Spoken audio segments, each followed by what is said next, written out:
Hey there, it's Anonymous Tea, where we spill the tea anonymously. Hello, hello, hello, hello, hello, everyone. Hello, YouTubers. Hope you guys are all having an amazing day today, sending good vibes, sending positivity, sending blessings, and good energy to each and every single one of you. Thank you so much for tuning in.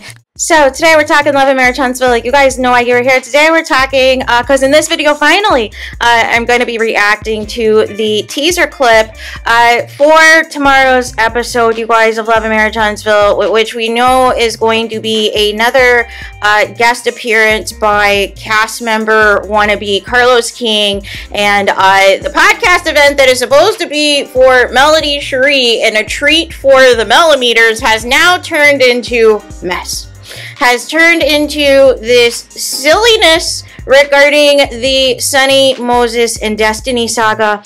And here's the thing right off the bat, you guys. I am team nobody.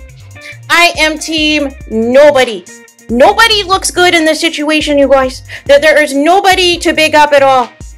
Destiny, you are going this hard in the paint, but you won't speak on your ex-husband, and I don't want to hear anything about a gag order because you sure were throwing all types of shots a few months ago in that Dear Future Wifey podcast regarding LeBaric, you guys. So I don't believe this whole thing, oh, I can't talk about my husband. No! The real is that your ex-husband has the real tea on you, and if he was to come on camera and put it out there, you would be further embarrassed than the Sunni and Moses foolishness. That is my final say on that, right? Because why is there issues with the insurance? With having insurance if this is LeBaric's kid. Now, anyways, next, you know, and the other piece is, I don't feel bad for Destiny. She was inappropriate with Martell. She was inappropriate, you know, pretending to be Mel's friend, pretending to be woe is me, and, you know, relying on Melody, Cherie Rogers for all of these things. Mel's helping her out financially. Destiny is helping herself to just get information to relay back to Martell so he can just continue to spend Mel's money with, not men's money. See what I mean? I pulled a Marzo there. Nonetheless, spending Mel's money on his mistress, you guys. And, you know, now you're coming on the show, like I said previously, joking in the trailer, allowing Martell to joke that your son looks like, quote-unquote, Uncle Marty Marr, and then, you know, going back and forth with, you know, really your issue should be with Moses, but you're also going back and forth with Sunni, right? And it seems the timeline to me still is sus, because basically, as hard as you're going right now for Moses, it puts into question the timeline. If you've known him for 15 years, when did this actually turn into a situationship or an entanglement? And is there overlap with LeBaric? It is the question I want to know.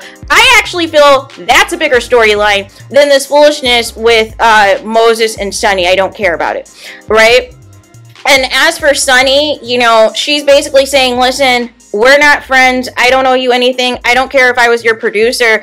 I liked Moses. I like what I saw, and it went from there. I mean, here's the thing. Like I said in a previous video, you guys, this notion that you can control what, you know, men or women are going to do. If somebody's trifling, they're trifling, you guys. It has nothing to do with you. You can put up all these restrictions, you can put up all these precautions, but if somebody is foul, they're going to be foul. If somebody is going to disrespect you, they're going to do it, you guys. Like that's the bottom line. Here is the problem. People try to make fetch happen with people that they know aren't right in the head, that they know are F-boys, that they know are dogs, but they think, oh, because I'm this, and this, he's not going to play me like this. Or, oh, I've been friends with him for X amount of years, so he's not going to do me like this. The people who know you the most are actually the people who do the most damage. Real talk. Like, real talk. I think my worst ex is actually somebody that I've known since I was a kid, right? So this notion, that has nothing to do with anything, right? On how well somebody knows you. You should not have expectations that means that the relationship or whatever is going to be a success. No. In fact, it's because Moses has known you for so long, he wants to push the envelope on how much he can get away with. Right? If this was an actual relationship, right? Because I still don't know if I buy how serious this thing was with Moses, right? But nonetheless, you know, Sunni's not innocent, like I said. She clearly wanted to be on the show because there is no reason to be going this hard for somebody like Moses. Like what is the draw? Like what does he have going for himself? Who is he? What does he do for a living? Like, what is it about him? Oh, what, you're just attracted to him? You like his good looks, or you like that Destiny was talking him up? Like what is it? Right? Because I still don't know anything about him. You know, even when he was with Destiny, I still didn't know anything about him.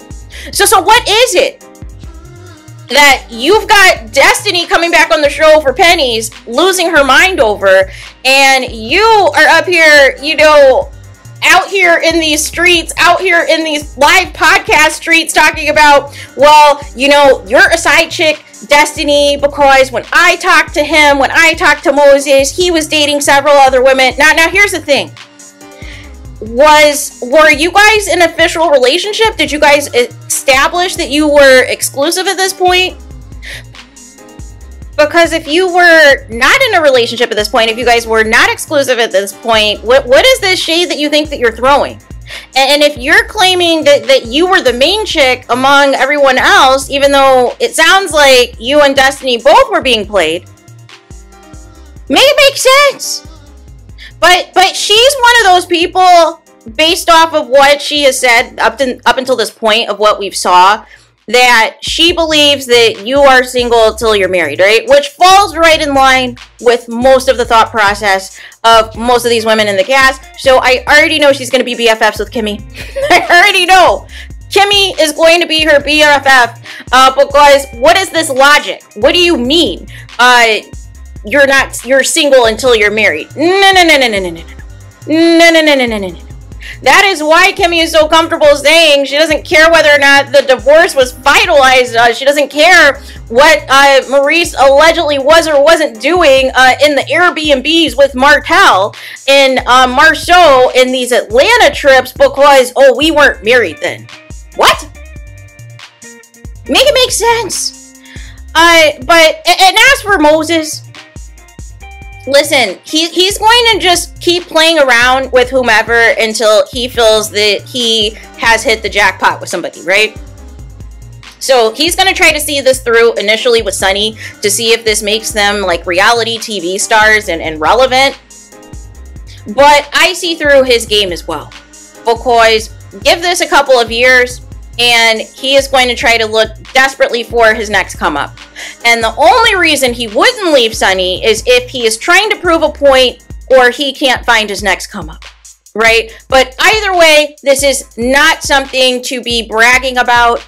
These people who are in a messy situation to begin with, just because you are married now doesn't mean it's not going to bring any types of problems. And if Moses is so comfortable just having all types of women around him and talking to multiple women around him and talking to you while he was dealing with Destiny, and you're up here telling Destiny this is your cousin, what do you think he's going to do to you if he's not already doing to you already?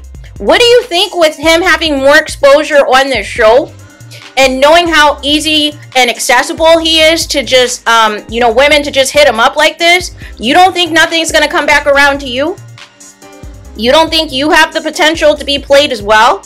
You think that, oh, now all of a sudden, you and Destiny aren't close, but you have each other's numbers enough to, tell her, hey, things are getting serious with me and Moses.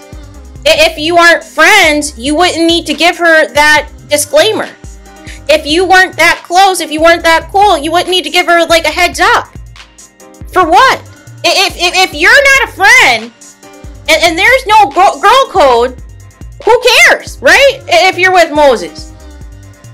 But again, you told on yourself because obviously there was a little bit more there than just the producer reality TV star relationship that met the eye, and you know deep down the circumstances of this is wrong because you're already lying, calling him your cousin, knowing daggone well there is no relation. At least that we know of. Unless you guys, you know, did that too. Did some type of DNA testing, right? But nonetheless, nobody looks good in this situation. Destiny looks thirsty and crazy for coming back on the show for pennies, doing the most regarding the storyline, and, you know, partaking in hatred against Melody Sheree Rogers and the Millimeters. Like, it's so lame. And to, again, big up Martell. But if this is what they want to focus on this season, it is a huge mistake, you guys. It is going to be a disaster, you guys, because the people don't care. There is no connection to these people, right? Because we didn't even have like a proper introduction, a proper backstory, a proper anything on these people. It's just like, boom, you're just going to meet this former producer on the show because she was quote unquote with Destiny's Man, even though to the viewing audience, you're confusing because they thought Destiny's Man was her ex-husband, LeBaric. She was with Moses for 5 minutes, you guys. 5 minutes. So how is it this great big love story that you guys are trying to make this out to be? As if they have been together for years and years and years, and Sunni is a homewrecker. Like, make it make sense.